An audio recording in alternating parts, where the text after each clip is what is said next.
Look at all the crap on the barrel. I bet this gun hasn't been cleaned in 100 years. What's up, guys? Readiness Reviews here with you again, and I just got in a package from Royal Tiger Imports. Over the past several days, they have been advertising a warehouse clearance blowout, and this box contains a rifle from that sale. It's actually a No.1 Mk.III Lee-Enfield, and although we've already taken a look at B-Grade and C-Grade examples of these rifles from Royal Tiger Imports here on the channel, I decided to roll those Milsurp dice one more time in hopes of getting a decent shooter. These were listed for only 150 bucks, and that's an amount I'm willing to risk. Before we unbox this Milsurp rifle, don't forget to thumbs up the video if you like seeing these military surplus firearm videos here on YouTube. Subscribe to the channel so you don't miss any of my future content. And if you picked anything up from the RTI warehouse clearance sale, let me know about that down in the comments. Now let's see what they sent me. At this point, it's customary to cut into one of these boxes with a bayonet. Check out this long boy. Shipping this time was extremely fast. RTI had my order to me in like 3 days, I think. I might be just a little crazy for continuously going back to the RTI well for military surplus firearms.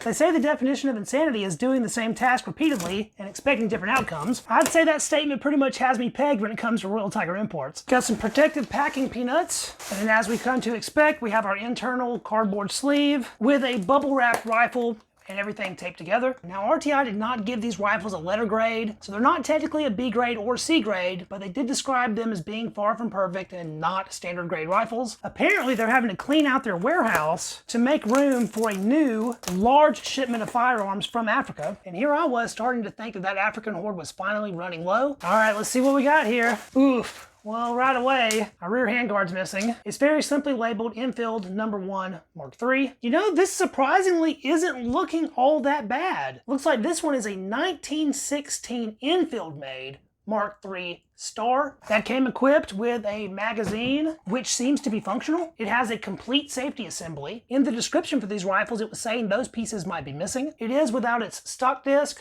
but that's pretty minor. Our brass butt plate has both screws. Rear sling loop is present. The butt stock itself looks to be in serviceable condition. There is a very slight crack running through the top of the wrist here, but I doubt that's much cause for concern. It has an issue bolt running through the stock here. That's a sign of Indian military service. We have our sight wings here with some very interesting cutouts. I don't think any of my other No.1s have those. Of course, we're missing our rear handguard, but we have our rear sight, middle band with sling loop, a complete front handguard that actually looks to be in really great shape. That's good news because that is an expensive part to replace. We have our front nose cap here with all of its hardware, and usually this little screw is missing, but it's included with this rifle. Front sight blade looks just fine, and visibly the crown seems to be worn, but I've seen worse. I noticed just now that the bolt is decocked, so let's see if our bolt does cock upon closing, and it did. You can see that the cocking piece stayed to the rear. I'll give it a quick dry fire here for function check, and that seems to be functioning perfectly. Now let's actually take the bolt out here. Not much holding that one in. I believe this is a newer style cocking piece, so at some point in the past this was a replacement. The bolt head seems to be in nice condition.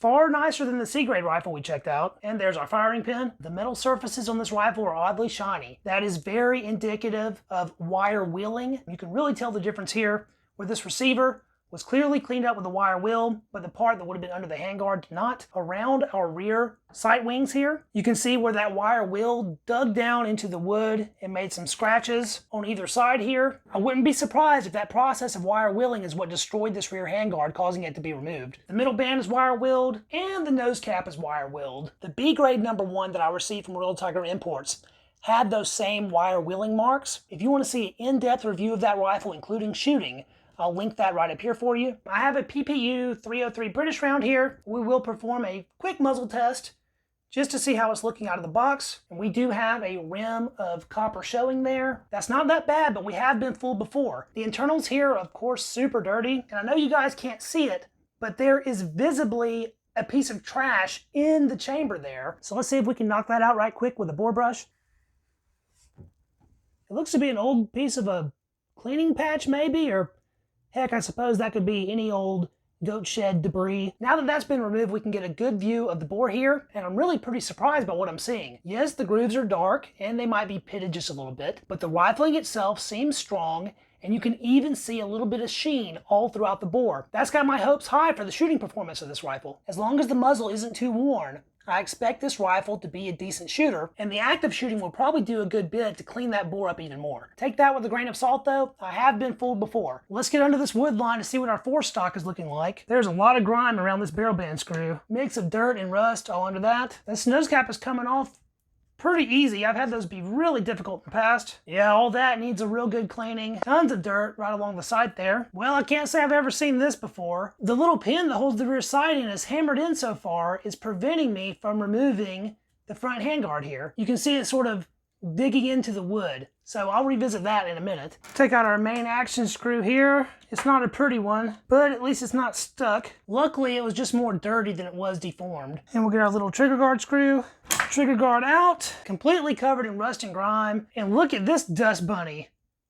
Caked on dirt. After moving our forestock down a little bit, I was able to take that handguard off, and holy crap, this handguard is ridiculously dirty. Look at all the crap on the barrel. I bet this gun hasn't been cleaned in 100 years. I'm really struggling with this forestock. It is pretty darn stuck. Usually when I have this problem, I'll invert things and let gravity work for me, but it's not really helping too much this go around. I think we have a problem in the rear of the rifle here. I suspect there's something up with the stock bolt that is preventing me from removing the forestock. Figuring out what's going on with that is a box of worms that I am not willing to get into in this video. So far, it's looking like this rifle merits restoration. So in a future video, we'll figure out what's going on in there and get this rifle apart. For now, we can get a much better look at what's going on with the forestock here. So there's a substantial piece of wood missing here, but our issue bolt, cross bolt, which you can see right here, is sort of holding the forestock together. We have a pretty significant crack running from the lower side of the forestock here, maybe 3 inches long. Now that's the kind of thing that can be repaired. In the case of this forestock though, it might be better use of my time to just replace it altogether, because as you guys know, I have a pile of DP rifles with forestocks that are completely fine. So if my one example here is anything to go by, I'm going to say these warehouse clearance rifles fall somewhere between a B-grade and a C-grade most likely. Of course, with anything that you get from RTI, they are a complete dice roll every single time, and I wouldn't be surprised one bit to see conditions far nicer than this one